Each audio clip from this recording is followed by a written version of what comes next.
Alright, so welcome back. I've been sick the last couple of days. I didn't have COVID. Test results came back negative, which is great. Unfortunately though, I was crook all weekend. Severe case of the man flu, and I was too sick to even work on my VL, which sucks. But feeling better today. Here I am, and we're going to get this thing going. So what I need to do is basically put this timing belt on, time the engine, and yeah, throw the radiator back in, harmonic balancer, all that kind of stuff. I'll walk you through the process. I've had a fair few comments saying that the RB30 is an interference engine. I can at least assure you that this engine that I built isn't. I used plasticine on the top of the pistons when I measured the valve to piston clearance. So this is actually a free spinning engine. I can't talk on your engines or the engines that you guys have built. I have heard some horror stories with RB30s breaking timing belts and smashing valves. I've also heard some stories of people breaking timing belts and not smashing valves. So I guess basically it all comes down to, you know, the compression of the pistons, how much the deck or the head, how much the block was decked or the head, etc., and how much clearance you have between those valves and those pistons. I'm 100% confident that I haven't caused any internal damage, which is great. You know, and as I said, I can actually free spin my cam with my piston in any position at top dead center of that cylinder, and it clears, which is good. So I shouldn't really expect any major issues throwing this thing back together. I'll just run you through what I've done so far. So if you have a look down here, I've got my new stud in. I just used some Loctite on that to make sure it doesn't go anywhere, which it shouldn't anyway. And what I've also done is, if you can see down here on that timing gear sprocket, and then on the oil pump housing, I'm in the way there, there's an indent there, and then there's a notch on your oil pump housing. Now when you line those up, that means your number one piston is at top dead center. So that's the first thing you want to do. You want to get your bottom end right. The second thing you want to do is then get your head right, which is moving your cam wheel so your little indent there is pretty much straight up. I've found that it's not 100% straight up, it's on a little bit of an angle, and you'll see that when I throw this belt on and get everything lined up. You'll see that it needs to be slightly kicked to the right from memory. So what I need to do now is I need to put the tensioner on, and then I'll move that tensioner out of the way, and then I'll slide this belt on.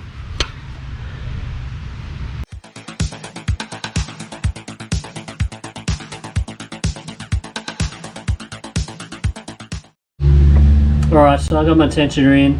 I just got it propped up out of the way. Now I need to slide this belt on, and lining up the marks and making sure the belt goes the right way. What I like to do for the bottom one is I just like to put a little mark on the edge. It just helps me line it up a bit better on this indent down there.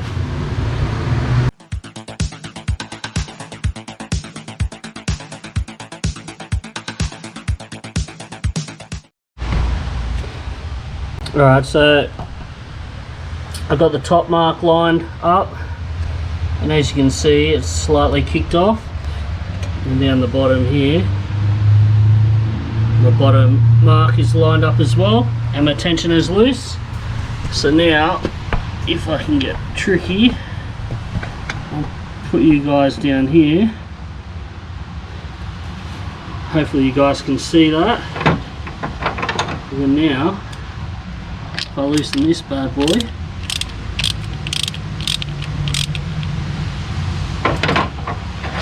now that's loose. You just rock this back and forth.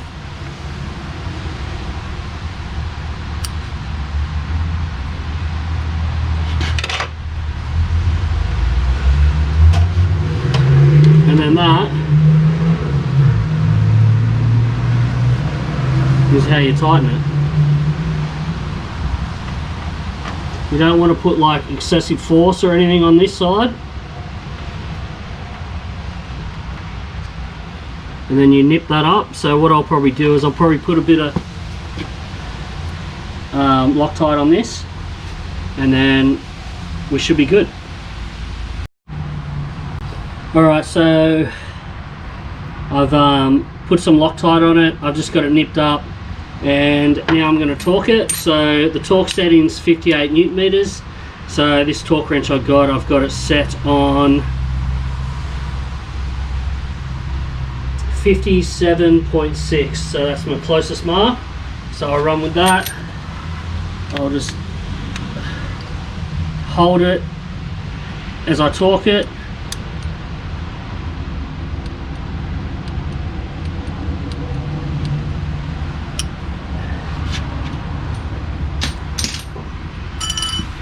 And that's done.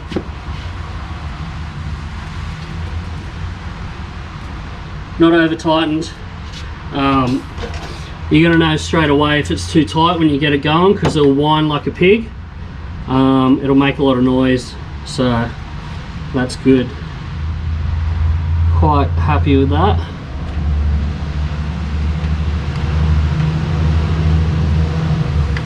Cool, moving on. Alright, so that's all good. So now I'm just going to put on the lower timing belt cover, harmonic balancer, start doing all my belts and stuff like that, get the radiator in, and give this thing a start and see what happens.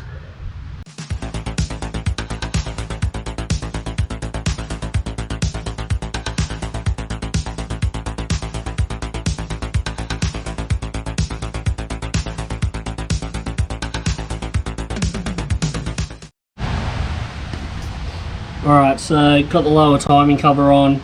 I've just put this little timing plate on as well, and then this thing is my Woodruff key, if you can see that there. So you got to make sure that's on. That's what keeps your harmonic balancer, I guess, synced to the crank stout. And I'm going to slap this harmonic balancer on. I just use a little bit of anti-seize, just a thin smear, just to help it next time I go to take it off. And yeah, I Loctite the crank bolt, and I do it up as tight as I possibly can, because my torque wrench doesn't go that high.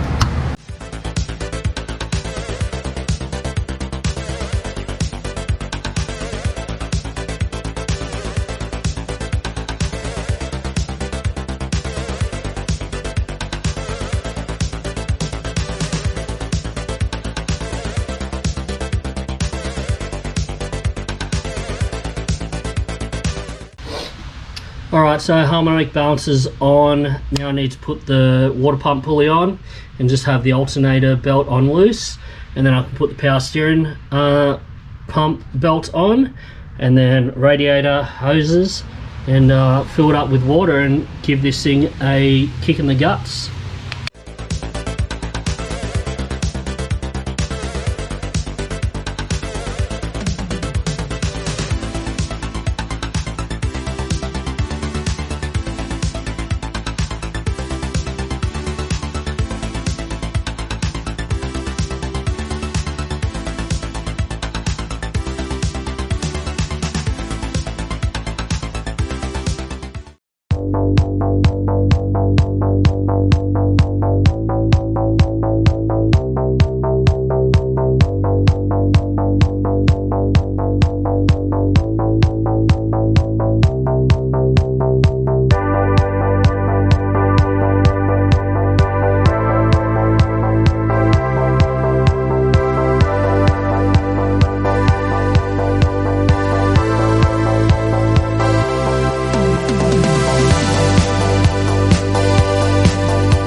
So things are pretty much put back together. I just got to fill this radiator up with some coolant.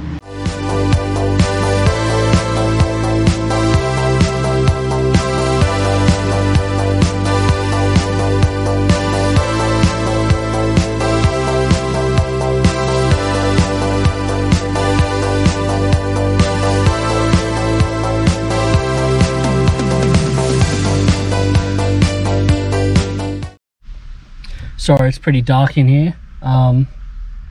So what I just did just then was I disconnected the coil lead just so I could turn the car over and build some oil pressure. Straight away I could hear that I had full compression. The motor sounds totally different. That's why when I originally broke the car, I knew straight away it was something timing related, because I couldn't hear that compression when I was turning it over. It was just almost pretty much free spinning. So now let's kick it in the guts and see what happens.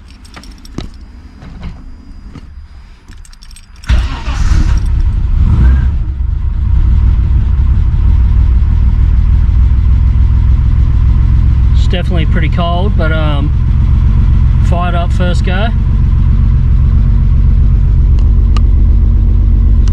Got monster oil pressure. Happy days.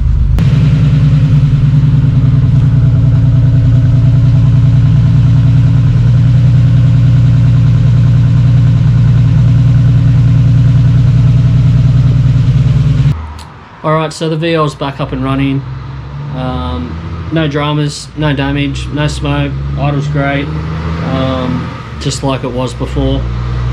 Belt tension seems fine, no weird noises or anything like that, which is great. I probably won't drive it today, it's a bit wet outside, so I'll wait for a sunny day and get this thing back out on the street. I recently bought another GoPro, so I'm just waiting for that to turn up, and I'm going to do a lot more driving vids and things like that, show you guys what this car goes like on the street. Still have plenty more to do, not only to the white car but also the blue car. I've kind of been sleeping on this thing a little bit, but I'm pretty keen to get stuck into it and get this car on the road and start driving it. So stay tuned, see you next time, and peace.